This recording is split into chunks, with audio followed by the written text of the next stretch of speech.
Always wanted to stand on a soapbox. It's funny, I've had a virtual soapbox on the internet for years and years, way beyond before Instagram and stuff. Okay, I'm going to repeat a little bit, but I'm going to say a huge thank you to Alex, because this is a dream for us, having this wonderful gallery and having it completely turned over to us. He gave us carte blanche to redecorate the whole place. I'm going to obliterate what was here and fill it with our junk. You know, I cannot tell you how grateful I am to Alex. So a big round of applause. Yay!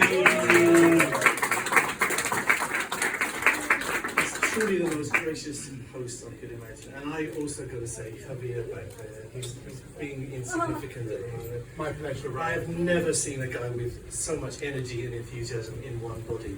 Javier, done a fantastic job here. And I have to thank my team as well. Nicole, whose idea the book was really, she's here. One of my favourite publicists, I've been saying all the time, Nicole is here.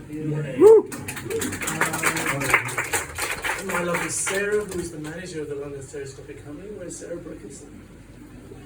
Take a bow!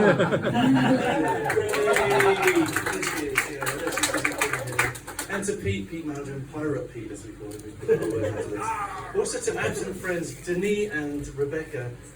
Denis is my sort of right-hand man, my archivist and my researcher in the London Stereoscopic Company. And they put a lot of this together and worked putting all the stereo prints together. They didn't come tonight because they can't really handle crowds. They don't feel comfortable in crowds, so bless them. They're at home, but they send their love, and I really want to thank them very sincerely, because it's an amazing job. Right. I don't think I need to say too much about what this is, because a lot of it's self-explanatory, I hope. But what I want to say is this is really my dream come true, because the London Stereoscopic Company originally was founded in 1854, and by the time we got to 1858, they had 1 million views for sale in this town, in Regent Street, not far away. Stereoscopy was the biggest thing in Victorian times. It was like the internet, or like movies or TV. That's the way the Victorians saw the world. These little cards in these little boxes would appear in, they would meet for a soiree, and they would share these pictures, like the pyramids. They'd never been able to go to the pyramids. They saw tea planting in China, they saw India, they saw Africa, and it was an amazing sensation, which disappeared about 10 years later. And the history of stereoscopy has been this way ever since. It has a big peak, and then it kind of disappears and becomes unfashionable. There's a sort of representation of it over there in this cabinet. The 3 shelves represent 1850s on the top. The next big peak is 1900s, when stereoscopy was suddenly the thing again. It was in every school, in Britain, in America, all around the world. These wonderful stereoscopic pictures through which they educated the kids about how the world was made. And then at the bottom of that little exhibit you see 1950s, which is another great peak, almost exactly a century after the beginning of stereo. And that's when you get things like Viewmaster. I'm sure everybody's had a Viewmaster. And that's when I came upon it, in a Weetabix packet, a little Weetabix viewer. That's my introduction to stereoscopy. And again after 1950, soon after 1950, certainly by the time you get to 1960, it's gone again. So by the time I was looking for stereoscopic equipment, it was all in antique shops and junk shops and car boot sales. That's the way I started. So I'm hoping that this exhibition represents a new peak, really. Because for the first time since 1858, there is a sit-down exhibition of stereoscopy in London. There's even a shop.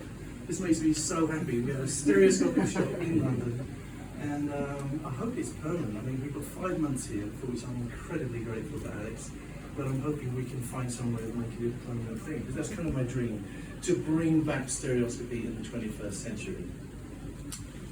I just want to say a word about this gentleman up there. If you go in the Victorian Emporium, on your right at the top is a man called Charles Wheatstone, and we need to put some captions on this. This is sort of work in progress now.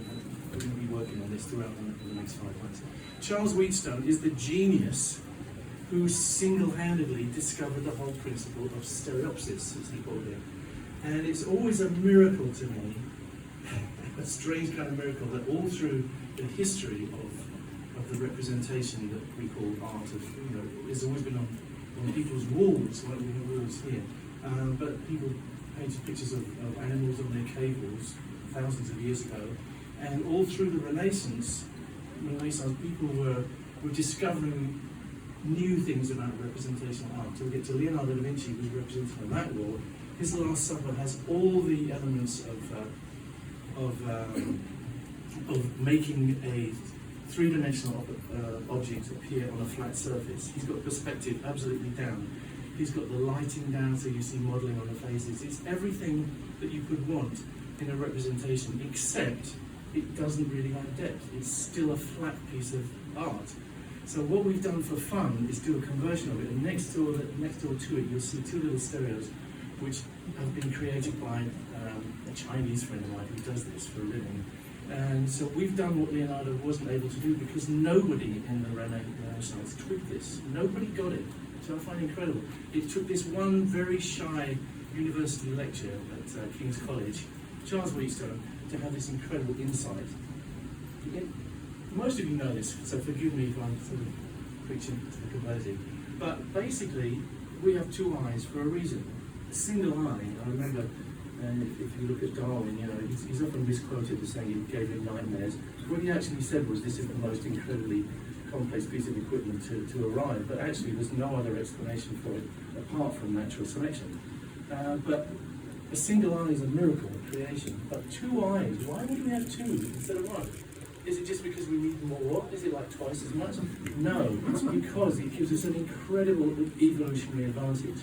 We know how far away this wild animal is that's about to eat us.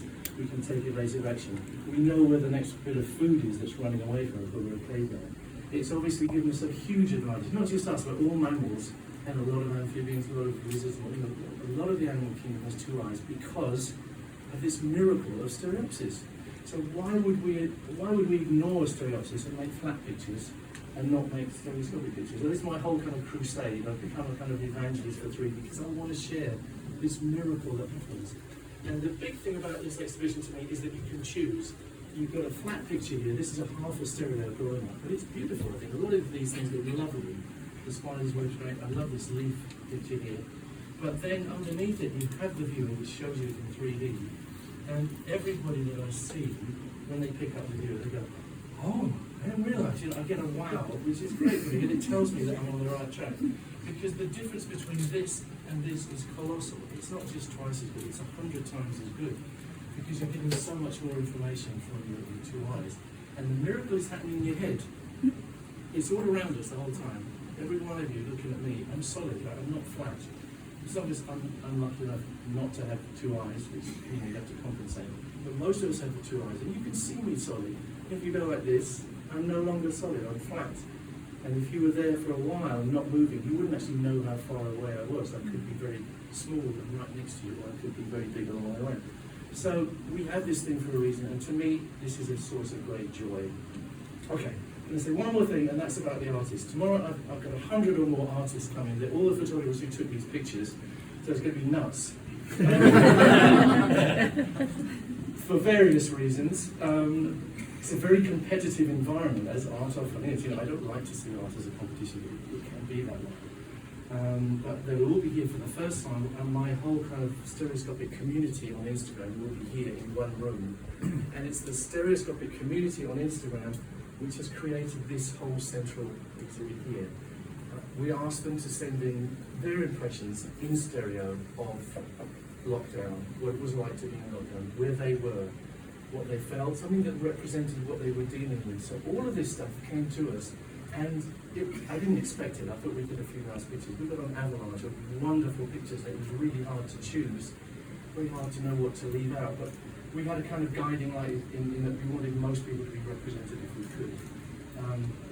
So Denis, my absent archivist, and I worked on all of these pictures, just aligning them and making sure that they don't give you headaches, because you have to agree on a format for a book, otherwise they will give you headaches. But I'm so proud of this community. I'm looking forward to meeting them all tomorrow. We have a couple of representatives here today. I should mention Jane Sabini, who did the cover picture. You see the wonderful monarch butterfly on the flower, which is our emblem. And once we settled on it, once the butterfly settled on the flower and we settled on it, it became kind of a no-brainer to use that as our front cover and our emblem. So Jane Sabini, please take a bow if you're there. I'm here. Where are you? There she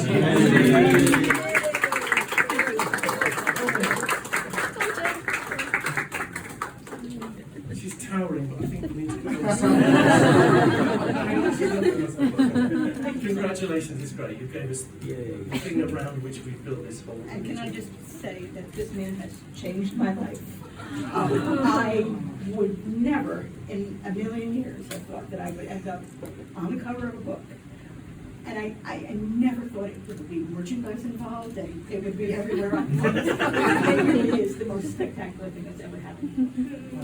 And Brian took the time to teach me a lot of things, but he also encouraged me to go and learn on my own, which I did. And what I really appreciate about him is that I never sent him anything where he said that wasn't really good, and he said it was really good. He's very gentle about those things, though. Because it was really good. Sometimes they're not, you know it.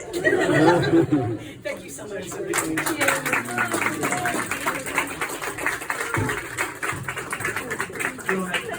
I think it's self-explanatory, except that I would like to say, please take it away with you and sort of be evangelist with me.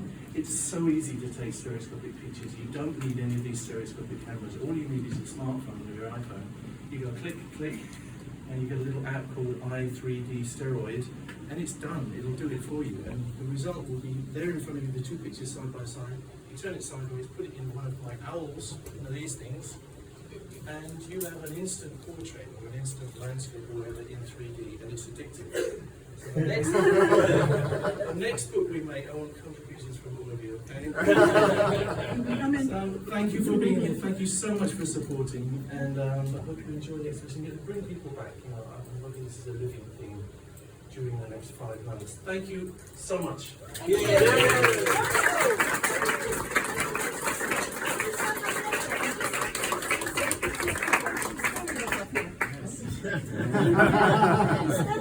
It'll be a stereoscopic subject. Yeah.